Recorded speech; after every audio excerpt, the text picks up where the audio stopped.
Vote কেনা বেচা, যারা কিনছেন তারা হারাম দিচ্ছেন, হারামে জড়িত হচ্ছেন।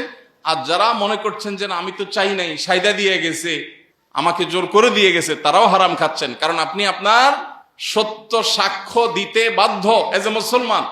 আপনি সাক্ষ্য না দেন সেটা এক জিনিস, সাক্ষ্য দিতে গেলে আপনি মিথ্যা সাক্ষী এমনি দিতে পারবেন না। অতএব এখানে বিনিময় যদি গ্রহণ করেন, মানুষের যদি বাধ্যতামূলক অপরিহার্য দায়িত্ব পালন করতে গিয়ে কোনো উপরি সুবিধা ভোগ করে, এর নাম ঘুষ।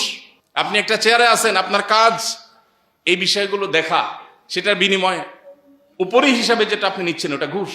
এবং এই ঘুষ যাতে সমাজে চলতে না পারে এ ব্যাপারে আমাদের সবাইকে সজাগও থাকতে হবে। এটা ইসলামে যেমন নিষিদ্ধ, প্রচলিত আইনেও নিষিদ্ধ এবং জঘন্য।